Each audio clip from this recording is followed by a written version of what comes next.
बिस्मिल्लाहिर्रहमानिर्रहीम। आज का जो हमारा टॉपिक है वो trading and profit and loss के बनाने के ऊपर है और ये पार्ट 2 है। पार्ट 1 में आपको पहले कुछ जो है वो ओवरऑल कुछ चीज़ें बताई थी। अब इसमें चलते हैं पार्ट 2 में। इसमें हम डिस्कस करेंगे कि रेवेन्यू क्या है और उसकी टाइप्स क्या हैं। पिछले लेक्चर्स में हमने डिस्कस किया था कि type of balances, trial balance में कौन कौन से शो होते हैं, वो हम डिस्कस कर चुके हैं। अब यहाँ पर हम देखेंगे कि रेवेन्यू है क्या और उसकी टाइप्स क्या हैं। अब देखें, यहाँ रेवेन्यू की जब हम टाइप्स की बात कर रहे हैं वो हम फाइनल अकाउंट के पर्सपेक्टिव से बात कर रहे हैं और उसमें दो ही टाइप होंगी। और ये दो टाइप कौन कौन सी है? एक डायरेक्ट रेवेन्यू और एक इनडायरेक्ट रेवेन्यू। शुरू के वीडियोस में हम लोगों ने आपको फाइनल अकाउंट्स के बिल्कुल इनिशियल वीडियोस में जब हम ट्रेडिंग की फीचर्स, प्रॉफिट एंड लॉस की फीचर्स, बैलेंस शीट की फीचर वगैरह बताई थी, उनमें हमने क्लियर तौर पर आपको ये बताया कि जो डायरेक्ट आइटम्स हैं, चाहे वो एक्सपेंस हो चाहे वो रेवेन्यू हो, वो ट्रेडिंग में जाते हैं, डायरेक्ट ट्रेडिंग में जाते हैं, यानी ट्रेडिंग का डायरेक्ट के साथ ताल्लुक है। और जो इनडायरेक्ट है, चाहे वो एक्सपेंस हो चाहे वो रेवेन्यू हो, वो प्रॉफिट एंड लॉस में जाते हैं। अब अगर इनको दूसरे एंगल से देखा जाए तो रेवेन्यूज भी दो तरह के हो गए और एक्सपेंस भी दो तरह के हो गए। अब इस पर्टिकुलर वीडियो में हम उन्हीं रेवेन्यूज को जो कि ट्रेडिंग में भी जा रहे हैं और प्रॉफिट एंड लॉस में भी जा रहे हैं, लेकिन चूंकि रेवेन्यू है, जाएंगे तो ये ट्रेडिंग और प्रॉफिट एंड लॉस में दोनों में, लेकिन क्रेडिट साइड पे जाएंगे। कॉमन चीज क्या है इनमें कि डायरेक्ट हो या इनडायरेक्ट हो, जाएगा ये क्रेडिट साइड पर। डायरेक्ट रेवेन्यू हो या इनडायरेक्ट रेवेन्यू हो, ये क्रेडिट साइड पे जाएगा, चाहे वो ट्रेडिंग अकाउंट हो चाहे वो प्रॉफिट एंड लॉस अकाउंट हो। इस चीज को कंफ्यूज नहीं करना है। मतलब ये दो तीन इस एंगल से बताने का मकसद ये होता है कि जौन सी चीज आपको आसान लगे, जिस तरह आपको आसान लगे, उसके अकॉर्डिंगली आप इसको ले लें। और वैसे अगर इसको कहा जाए डायरेक्ट और इनडायरेक्ट के परस्पेक्टिव से, तो जो डायरेक्ट हैं वो ट्रेडिंग में जाते हैं, वो चाहे एक्सपेंस हो या रेवेन्यू, और जो इनडायरेक्ट है वो प्रॉफिट एंड लॉस पे जाते हैं। तो ये हम बात कर रहे हैं यहाँ पर रेवेन्यूज की। तो रेवेन्यूज होंगे तो क्रेडिट साइड पे जाएंगे, ट्रेडिंग में भी और प्रॉफिट एंड लॉस में भी। अब डायरेक्ट और इनडायरेक्ट क्या है? जो डायरेक्ट है वो जा रहे हैं आपके ट्रेडिंग में और जो इनडायरेक्ट है वो प्रॉफिट एंड लॉस में। अब ये होते क्या है, आइए डिस्कस कर लेते हैं। सबसे पहले बात कर रहे हैं revenue is the income of the business. सबसे पहले तो रेवेन्यू है क्या? ये आमदनी है। It is the income of the business. जो भी जिस तरह का बिजनेस है उसकी उस तरह की आमदनी होगी। वो सर्विसेज प्रोवाइड करता है तो जो फी उसको रिसीव होती है वो उसकी इनकम है। इसी तरीके से अगर वो कोई पर्टिकुलर आइटम सेल कर रहा है, चाहे वो बना के बेच रहा है तो तब भी उसकी सेल हो रही है, और अगर वो खरीद करके, ट्रेडर है और खरीद करके बेच रहा है तो तब भी उसकी सेल हो रही है। तो या तो सेल है तो या सर्विस है। सेल या सर्विस से जो भी आपके पास पैसा आ रहा है वो आपका रेवेन्यू कहलाएगा, वो आपकी इनकम कहलाएगी, चाहे वो सेल से आ रहा है चाहे वो सर्विसेज से आ रहा है। It is the value of goods sold और services rendered to the customer. यानी या तो सर्विसेज की वैल्यू तो या तो आपके गुड्स की वैल्यू जो आप रिसीव कर रहे हो अर्न करते हुए।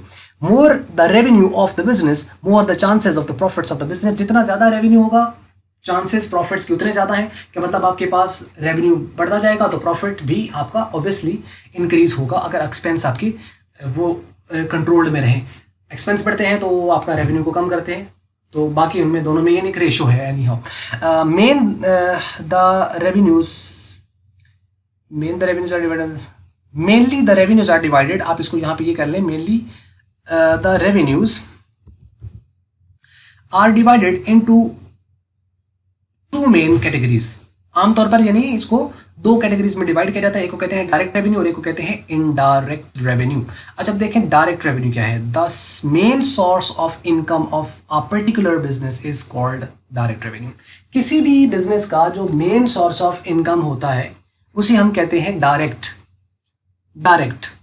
रेवेन्यूज का जो मेन सोर्स ऑफ इनकम है, यानी जो उसका पर्पस है, जो बिजनेस जिस पर्पस के लिए एस्टैब्लिश किया गया है। अगर उसका सेल है तो मतलब गुड्स बनाता है तो उसको गुड्स को क्या है, उसको खुद तो नहीं खाना, उसको क्या करना है, उसने सेल करना है, तो इसका मतलब सेल के जरिए से आएगा। अगर कोई सर्विसेज प्रोवाइड कर रहा है, चाहे वो बार्बर है, चाहे वो ब्यूटी सैलून है या व्हाट्सएवर, कोई भी कारोबार है, बिजनेस है, टेलन और जैसे मोबाइलिंग वगैरह, तो ये क्या कर रही है, सर्विसेज दे रही हैं। तो अब इनके जरिए से इनके पास पैसा आता है, हमें गुड्स तो नहीं प्रोवाइड करती, सर्विस दे रही हैं। इस तरीके से जो इंटरनेट है, इंटरनेट से हमें सर्विसेज रिसीव हो रहे, तो हम उसके सर्विस के चार्जेस जो है वो पे करते हैं। बैंकिंग सेक्टर है तो बैंक हमें सर्विसेज प्रोवाइड करता है। अगर हम उनका एटीएम यूज कर रहे हैं, कार्ड वगैरह यूज करते हैं, या ऑनलाइन को भी हम उनके ट्रांजेक्शन वगैरह के मतलब अपनी कर रहे हैं, तो उसके जरिए से वो बैंक हमें सर्विसेज दे रहा है, तो सर्विस के कुछ चार्जेस होते हैं। तो वो जो चार्जेस है हमारे लिए तो चार्जेस है, लेकिन उनके लिए आमदनी है। यानी एक बंदे का खर्चा दूसरे का रेवेन्यू, एक बंदे का खर्चा दूसरे बंदे का रेवेन्यू। ठीक है। तो इस तरह करके यानी एक का एक्सपेंस है तो दूसरे का वो रेवेन्यू होता है। तो मेन सोर्स ऑफ इनकम जो भी किसी पर्टिकुलर बिजनेस का होगा उसे हम कहते हैं डायरेक्ट रेवेन्यू, ठीक है। और जिस कॉन्टेक्स्ट में, जिस पॉइंट ऑफ व्यू से हम यहाँ बात कर रहे हैं वो है ट्रेडर की, और ट्रेडर का सिर्फ और सिर्फ एक ही मेन सोर्स ऑफ इनकम है, and that is sale of goods. चीजें जो वो बेचकर उससे पैसा आ रहा है ना, उसके पास जो सेल्स है, सेल है उसका मेन सोर्स ऑफ इनकम, और इसके अलावा कोई भी नहीं है। ये बात जहन में रखना है हम ट्रेडर के पॉइंट ऑफ व्यू से, लेकिन ओवरऑल हम इसको थोड़ा सा समझने की कोशिश कर लेते हैं कि असल में डायरेक्ट रेवेन्यू से मुराद क्या है। देखिए यहाँ बात कर रहे हैं फॉर ट्रेडिंग कंसर्न, यानी जो ट्रेडर है उसके लिए direct revenue is its sales of goods, चीजों की जो सेल कर रहा है, सेल जो है वो इसका मेन सोर्स ऑफ इनकम है, किसका? ट्रेडर का। फॉर एन एजेंसी, अगर कोई एजेंसी है जैसे एजेंट होता है, तो the main source of income are the direct revenue is their commission, फिर उनका कमीशन होता है। यानी अगर एजेंसी, अगर एजेंट है तो एजेंट क्या करता है, वो आप उनको गुड्स दे देंगे, ये जो भी है, तो वो क्या करेगा, उसको बेचेगा या आगे किसी को कहेगा प्रमोशन वगैरह या जो भी, तो उसका सर्विसेज के अगेंस्ट उसको उसका पैसा मिलता है। जैसे लेक्चरशिप होती है, तो लेक्चरशिप के अंदर जो टीचर्स वगैरह होते हैं वो लेक्चर्स देते हैं, तो लेक्चर्स को उनको पैसे मिलते हैं। तो इसी तरीके से वो भी सर्विसेज जो है वो प्रोवाइड कर रहे हैं। वकील है तो वकील सर्विस प्रोवाइड कर रहे होते हैं, तो उनको उस सर्विस के पैसे मिलते हैं। तो यानी जो कमीशन है ये उनको एजेंसी जो है जो अपनी सर्विसेज दे रहे हैं उसके अगेंस्ट उनको कमीशन मिलता है। तो कमीशन उनका मेन सोर्स ऑफ इनकम होगा, क्योंकि उनका काम ही एजेंसी वाला है, ठीक है। तुम भी यानी माल लेना है और उसको आगे बेचने, जैसे प्रॉपर्टी डीलर होते हैं तो उनके लिए कमीशन उनका मेन सोर्स ऑफ इनकम होता है।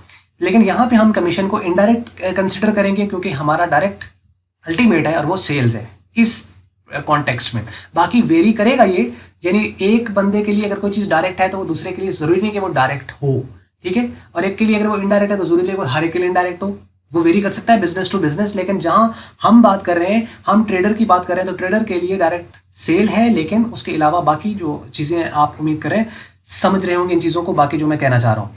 फॉर अ लीगल फर्म, यानी वकील हो गया या बाकी इस तरह के कोई लोग हैं जो कंसल्टेंसी की सर्विसेज वगैरह प्रोवाइड करते हैं, तो कहता है फी रिसीव्ड और receivable is their direct revenue. जो वो फीस वगैरह लेते हैं तो उनका डायरेक्ट रेवेन्यू होता है। तो direct revenue is recorded on the credit side of the trading account. यहाँ पे हम सेल्स की बात कर रहे हैं, तो सेल्स में क्रेडिट साइड पर सिर्फ एक ही सोर्स ऑफ इनकम है जो ये क्रेडिट साइड पे आता है। अब कुछ आइटम और भी इसके साथ क्रेडिट साइड पे आएंगे, लेकिन वो उसके रेवेन्यू नहीं है, लेकिन वो रिकॉर्ड हो रहे हैं, ठीक है। उसके लिए मैं आपको यहाँ पर ये बता दूं कि आप एक जुमला याद रखिएगा, शायद कहीं काम आए, कि ट्रेडिंग अकाउंट की क्रेडिट साइड पे रिकॉर्ड होने वाला हर आइटम रेवेन्यू नहीं है, लेकिन वो यानी ट्रेडिंग साइड की क्रेडिट साइड पे आना और है और डायरेक्ट रेवेन्यू होना और है। ट्रेडर के लिए डायरेक्ट रेवेन्यू तो एक ही है और वो है सेल्स, लेकिन जब हम ट्रेडिंग अकाउंट बनाएंगे तो उसमें हमारे पास 3 आइटम आएंगे जो ट्रेडिंग अकाउंट की क्रेडिट साइड पे आएंगे। अच्छा, सबसे पहले तो सेल्स तो हुआ ही हुआ, वो ट्रेडिंग की क्रेडिट साइड पे भी आएगा और डायरेक्ट रेवेन्यू भी है। दूसरा जो है वो है सेल्स रिटर्न। अच्छा, ये तो ट्रेडिंग अकाउंट की क्रेडिट साइड पे रहा है, लेकिन इसे लेस होना है सेल्स में से। सेल्स रिटर्न को हम सेल्स में से माइनस कर देंगे, तो सेल्स रिटर्न का बैलेंस क्या हुआ? डेबिट बैलेंस हुआ। उसकी क्या वजह है कि अब अगर डेबिट बैलेंस है तो जी ये क्रेडिट साइड पे क्यों आ रहा है?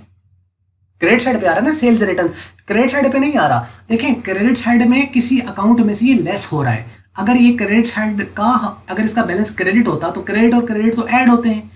बड़े कॉमन है किसी अकाउंट का बैलेंस ये गेस करना कि उसका डेबिट है या क्रेडिट है, उसकी साइड को देखेंगे। पहली बात तो ये है कि अगर वो डेबिट साइड पे शो हो रहा है तो फिर तो उसका बैलेंस डेबिट है, लेकिन वो या तो ऐड हो रहा हो डेबिट साइड पे या जस्ट शो हो रहा हो तो उसका बैलेंस डेबिट है। लेकिन अगर कोई आइटम डेबिट साइड पे लेस हो रहा है तो उसका बैलेंस क्रेडिट है। इसी तरह क्रेडिट साइड पे अगर कोई आइटम जस्ट शो हो रहा है या ऐड हो रहा है तो उसका बैलेंस तो क्रेडिट है, लेकिन अगर वो क्रेडिट साइड पे लेस हो रहा है तो फिर वो डेबिट है, क्योंकि अगर वो क्रेडिट साइड पे लेस हो रहा है इसका मतलब डेबिट बैलेंस हुआ ना, क्रेडिट तो ना हुआ, क्रेडिट में तो माइनस हो रहा है। तो इसलिए ये इसका सेल्स रिटर्न का वैसे भी बैलेंस आपको पता है, सेल्स का क्रेडिट होता है तो सेल्स रिटर्न का डेबिट होता है, एंट्रीज में भी हमने देखा। तो ये क्या होगा, सेल्स में से माइनस हो जाएगा। एक बात तो आपने ये अच्छी तरह जहन में रख लेनी है। तो ये 2 आइटम हो गए यहाँ पे, लेकिन एक लिखा गया और एक उसमें से लेस हो रहा है। और तीसरा आइटम है क्लोजिंग स्टॉक। देखिए, क्लोजिंग स्टॉक जो है ना, ये रेवेन्यू नहीं है। आमतौर पर इसकी ट्रीटमेंट ये होनी चाहिए कि ये परचेजेस का वो पार्ट है जो नहीं बिका, अनसोल्ड पार्ट है ना। नॉर्मली इसको होना ये चाहिए था कि ये हम परचेजेस में से माइनस करते।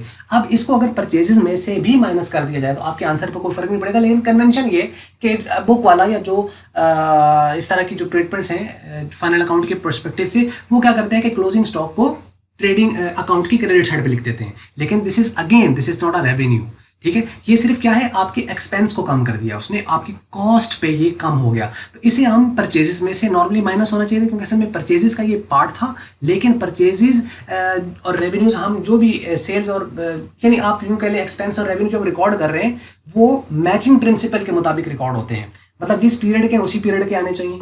तो अब हम इसको परचेजेस में से क्यों माइनस नहीं कर रहे? कर सकते हैं, होना भी उसमें से चाहिए क्योंकि ये पार्ट उसी का है, लेकिन हम उसमें से माइनस नहीं करते, उसको क्रेडिट साइड पे लिख देते हैं। क्योंकि अगर उसको क्रेडिट साइड पे लिख दिया तो क्रेडिट ने भी तो डेबिट में से माइनस होना है या डेबिट ने भी तो क्रेडिट में से माइनस ही होना है ना, तो अल्टीमेटली वो माइनस हो जाता है, ठीक है। तो इससे कोई फर्क नहीं पड़ेगा।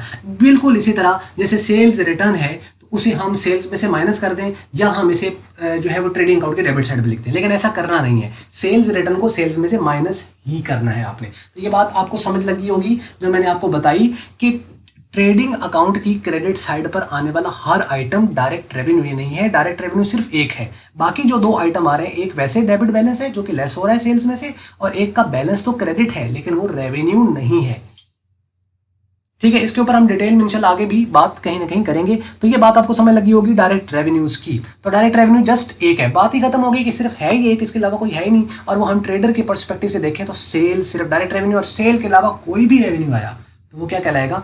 इनडायरेक्ट रेवेन्यू कहलाएगा।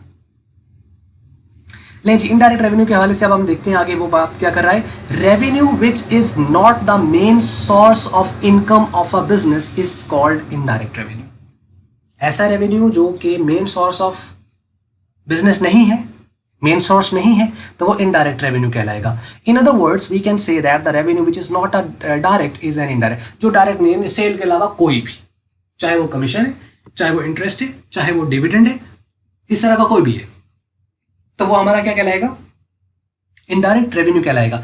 और डायरेक्ट रेवेन्यू कहाँ रिकॉर्ड होते हैं? क्रेडिट साइड ट्रेडिंग अकाउंट की। और जो इनडायरेक्ट है वो कहाँ रिकॉर्ड होंगे? वो प्रॉफिट एंड लॉस अकाउंट की क्रेडिट साइड पे, क्योंकि रेवेन्यू है तो रिकॉर्ड उसने क्रेडिट साइड पे ही होना है। लेकिन अलग बात है कि इनडायरेक्ट जो होगा वो प्रॉफिट एंड लॉस में जाएगा और जो डायरेक्ट होगा वो ट्रेडिंग में जाएगा। तो वो बात कर रहा है कि for trading concern revenues other than the sales are indirect. Sale के अलावा जो भी है, जैसे commission earn, interest earn, rent received. अच्छा, जब हम रिसीव्ड की बात करते हैं, अर्न का मतलब कमा लिया, चाहे मिला या नहीं मिला। रिसीव्ड का मतलब है कि मिल गया, लेकिन ये जब हम मिल गया तो हम इसको रेवेन्यू तब कंसिडर करेंगे एक पर्टिकुलर पीरियड का जब ये रिसीव भी हुआ है और अर्न भी किया। ये नहीं है कि नेक्स्ट का आपने पहले अर्न कर लिया। अगर नेक्स्ट का आपने पहले अर्न कर लिया तो उसको हमें उसमें से माइनस करना है। तो इसलिए हम ये कहते हैं कि असल में रेवेन्यू वो है जो अर्न हो और नॉट रिसीव्ड हो, या अर्न हो एंड रिसीव्ड हो, वो हमारा रेवेन्यू है। अर्न एंड रिसीव्ड या अर्न बट नॉट रिसीव्ड, ये दोनों हमारे रेवेन्यू है। लेकिन जो रिसीव्ड हो गया है और अर्न नहीं किया वो हमारा रेवेन्यू नहीं है। ये बात शायद आपके इनिशियल लेवल पे जो बच्चे हैं उनको शायद ये समझ ना आए, लेकिन आने वाले 11वें चैप्टर में हम इंशाल्लाह इसी को हम देखेंगे सारी चीज़ों को। नहीं, आखिरी पॉइंट है, indirect revenues are recorded on the credit side of the profit loss account. जो इनडायरेक्ट है उनको हम कहाँ रिकॉर्ड करते हैं? प्रॉफिट एंड लॉस अकाउंट की क्रेडिट साइड पर। तो ये थी मल्टीपीडिया के तरफ से ये वीडियो। उम्मीद करते हैं आपको समझ लगी होगी। अगर आपको वीडियो अच्छी लगी तो उसको आप लाइक कर लें, शेयर कर लें दूसरों के साथ, और अगर आपको अच्छी नहीं लगी उसको आप डिसलाइक करें। और वीडियो देखने का शुक्रिया।